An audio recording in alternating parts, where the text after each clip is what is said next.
he stopped and said, "You want to play football?" As a little boy. How many of you play football?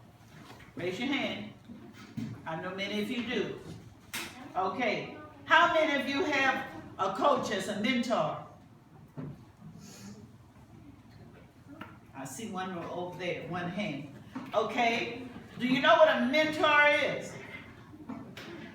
Who can tell me? Yes. Someone who can teach you more about the thing you want to know. Yes, they teach you about things you need to know in order for you to become what?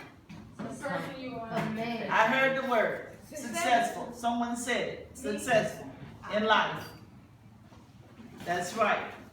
If a father is not in the home, then it's good to see young men, young coaches in the neighborhood stepping in and say, "I'm going to help this young boy to become a man."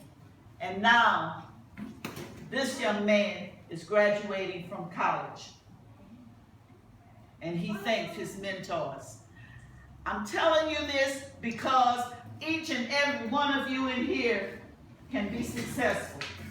You have the tools to be successful. Number one, you have a good brain. You have a good mind. How many of you in here are a crazy person? Raise your hand. You're a crazy person. That means you can't think. A crazy person can't think rationally, can they? No, they cannot. So you have a good brain. But you have to feed that brain every day.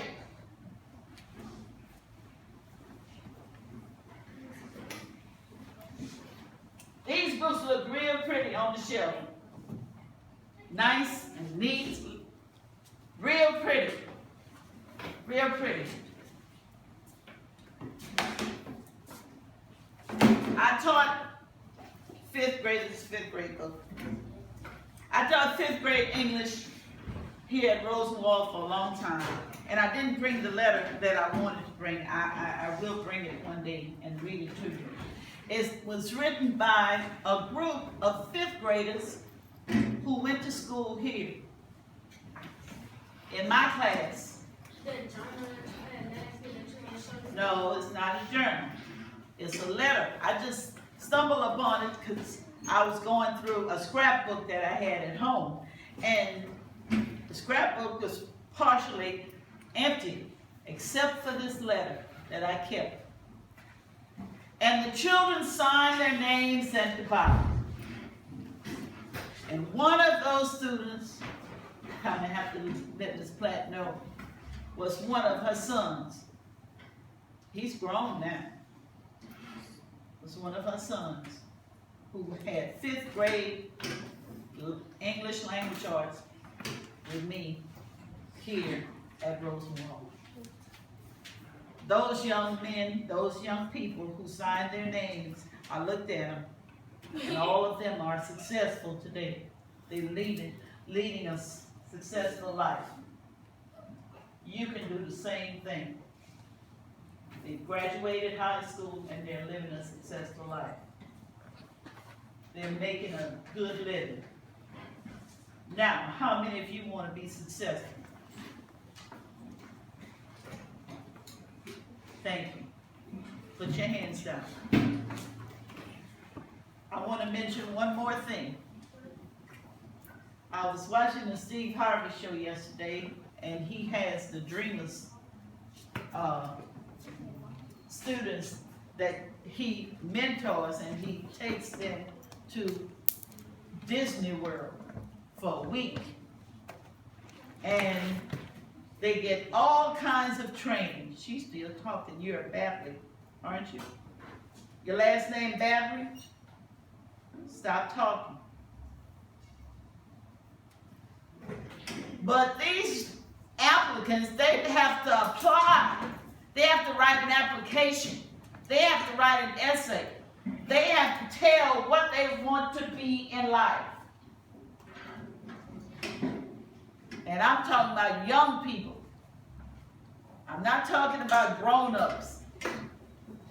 And one of of them that he showed yesterday, out of the hundreds that attend this conference, one of them was from Louisiana.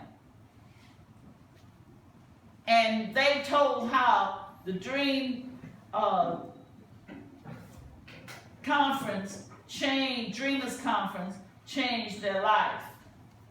Two of the young men, they're not out of high school yet, have started their own clothing line. And they said one day they want to be like Steve Harvey, because you know Steve Harvey has a clothing line of suits and ties that men can go to the store and purchase. So these young men said they want to be Steve's competition one day. Well, at the end of their story, he came out with this huge mock check for $5,000 to help them in their business. Now, if they keep on with their business that they have right now while they're teenagers, what do you think when they're 30? They might be millionaires when they're 30. So, and you know I've told you this before. You need to start right now making up in your mind what you want to be. If you want to be a doctor, I don't want to hear nothing about a basketball player or a football player. I don't want to hear that. Because your chances of becoming a baseball player, your chances of becoming that are very, very slim. But you can become a doctor. You can become a lawyer. You can become a teacher that teaches everybody, every profession. That a teacher is an honorable profession. Don't let nobody tell you it's not. Because when I hear my former students who are one who is a OBGYN doctor, who went to Xavier University, who went to the camp in 8th grade, because science is very important. How many of you saw the science fair at the Capitol, at the White House yesterday? Oh, that's right. I told you when I taught you in fourth grade, we need to watch the what? News. We need to watch the news and know what's going on in our country. I was so proud to see among the students at the science fair at the White House, African American, and not just females. There was a 9-year-old African American male who spoke to the president afterwards and said to him, "I would like to ask you a question." And President Obama said, "What is your question?" He said, "I think you need to have a child science advisory committee." And the president agreed with him. What did he say he wanted the president to have? A child science advisory committee. That would be a committee to advise the president on scientific things. These children had inventions, not just science posters. They had inventions that they showed the president yesterday. He was in awe. He said he felt inadequate around these children who had a keen knowledge of science. Ms. Nelson has been teaching you science since October. I know you had several teachers in here. And she came in October. Did we walk without